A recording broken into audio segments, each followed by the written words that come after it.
All right, here are the solutions to magnetism 3. Magnetic flux is a magnetic field crossing through an area. We calculate it by B times A. So it's a magnetic field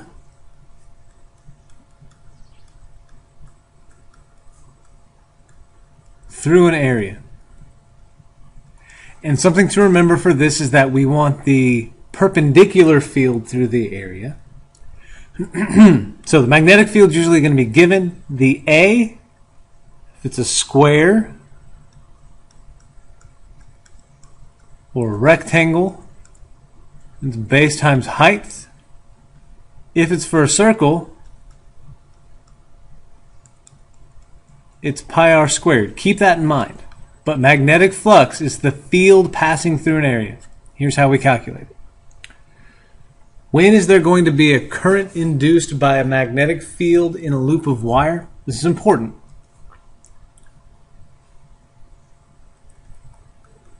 We have induced current when the flux changes.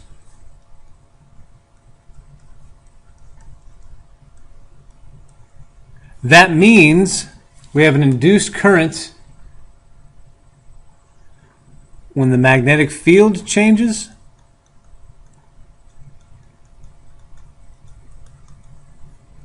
or when the area changes. When either of those two things change in any way, we're going to get an induced current. And the reason we're going to get an induced current is because for some reason, when we have magnetic fields, loops of wire tend to resist changes in magnetic fields. And we'll talk about that down toward the end of the sheet a little bit more. List the steps you would follow to calculate the current in a loop of a wire.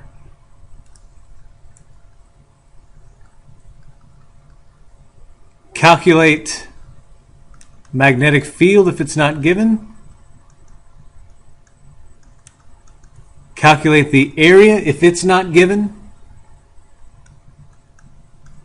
Find your change in flux, which is find your, that's either going to be B times the change in area, or the change in flux is going to be your change in magnetic field times the area, which is staying the same. That's an important step right there. That may be the important step. Your voltage is going to be your change in flux, whatever that is, divided by the change in time. And your current is going to be that voltage divided by the resistance that's given to you. Those are your steps. 1, calculate the magnetic field or find the magnetic field. 2, calculate the area. 3, find the change in the flux.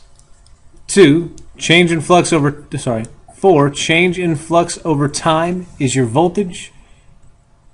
5, current is voltage over resistance. And when we're looking at the change in flux, it's either the magnetic field times the change in area or the change in magnetic field times the area, which is staying the same. And again, we'll see examples of that later on. Describe how a generator converts mechanical energy to electric energy. In a generator, we have a loop spinning in a fixed field. That's mechanical energy. Some sort of mechanical energy is making that loop spin. So, because it's spinning, the area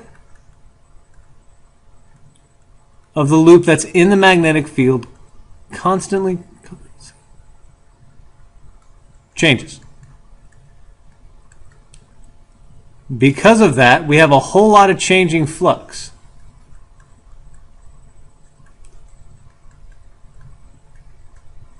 And changing flux produces current, which is electric energy.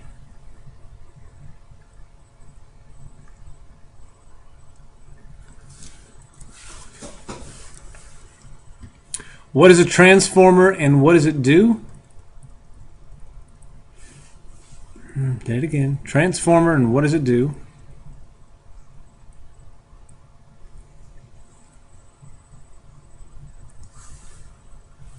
Okay, the important thing about a transformer to remember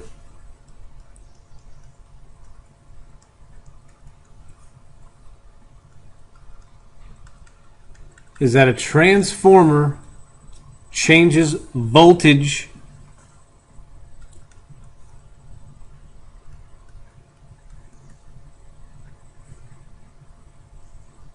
to make transport easier.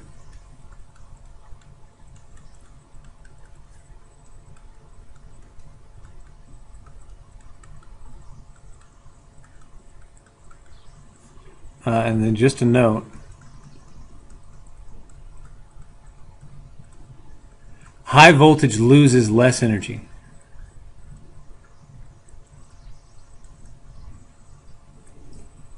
The higher the voltage is, the farther that the electricity can travel down a wire without losing energy. That's really, really, really important when you're talking about cross-country sending of electricity. Those high-tension power lines are high-voltage power lines.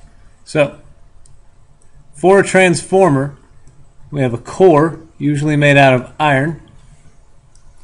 And then we have some loops over here. Not a lot, just a couple of loops over here. And then on the other side, we're going to have, and then, you know, forgive my drawing, but we're going to have a lot more loops on this side.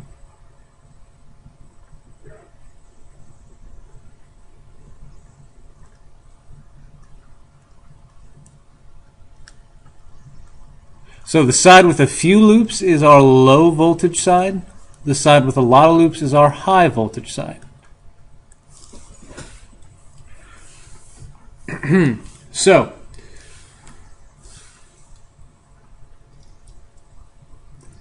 and then along with that, why do we use AC current when we transmit electricity?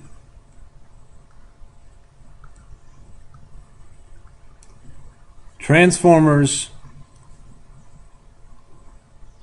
only work with changing current. Changing current changes. That gives me a change in my magnetic flux. That's what allows me to induce the higher voltage on the other end.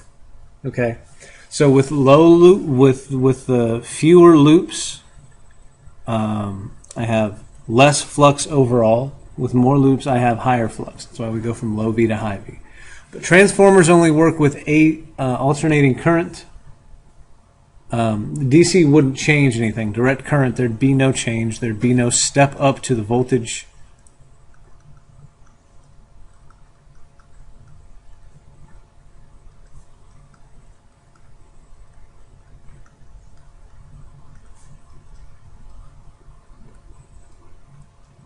We need high voltage to transport electricity. So, transformers only work with AC because we need a changing current. All right. List several examples of the interaction between magnets and electric current in everyday life. Okay, well, we have a generator. We have speakers. The little pin that I'm using does this. We have microphones. We have induction devices, guitar pickups, any sort of amplification device, all sorts of things. Starter in your car motor. There you go. We'll just say electric motors, I guess.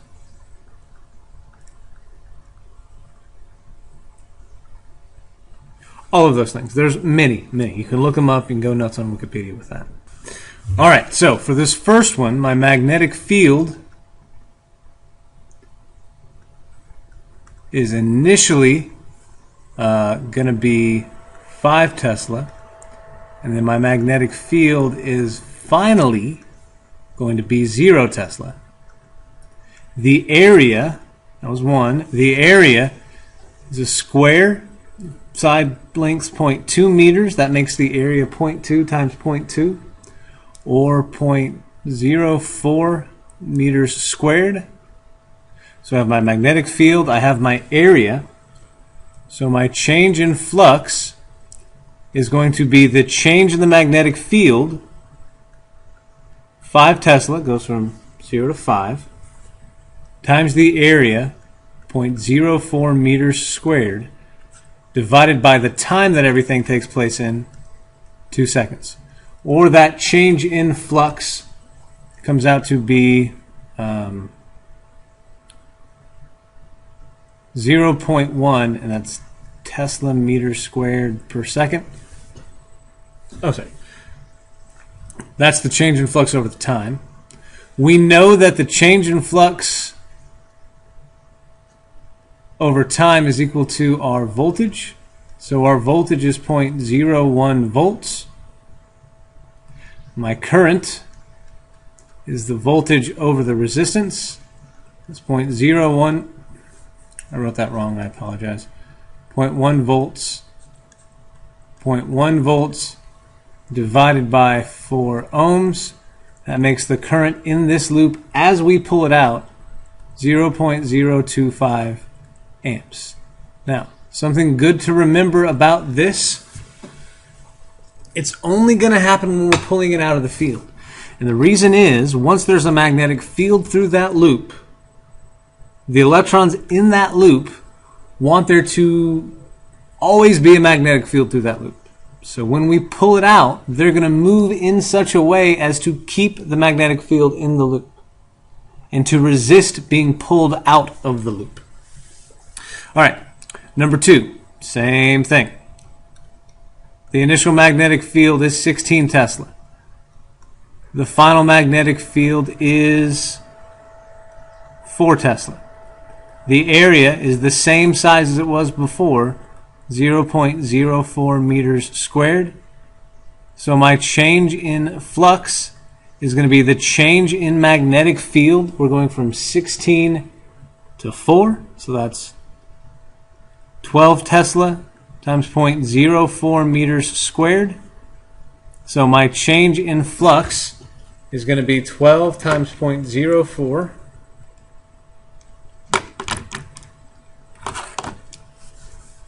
0.48 Tesla meters squared.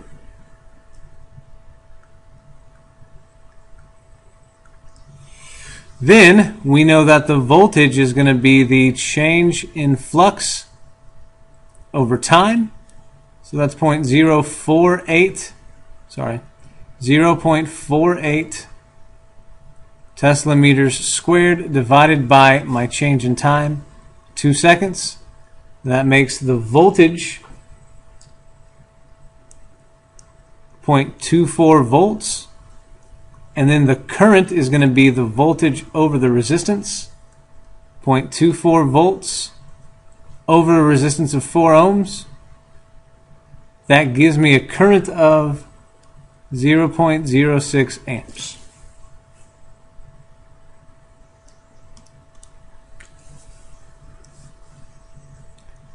Same idea.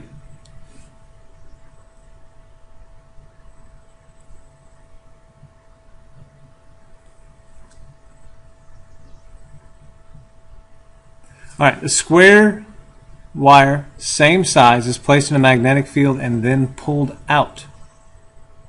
It's going to be pulled out in a time of 0.5 seconds. So, my initial magnetic field, because we are inside of the magnetic field with that loop, is 12 Tesla. My final magnetic field is 0. My area is the same as it was before, 0.04 meters squared. So my change in flux this time, going from 12 to 0, so 12 Tesla times the area, 0.04 meters squared. So my change in flux comes out to be, again,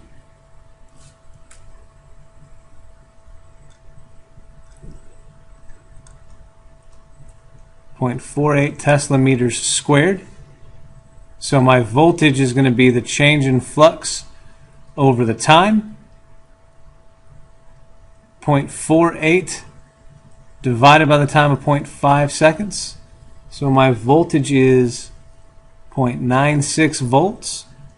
And my current is the voltage over the resistance. So that's 0.96 volts divided by the resistance of 4 ohms. In this case, then, that makes my current come out to be 0.24 amps. All right, and then the last one.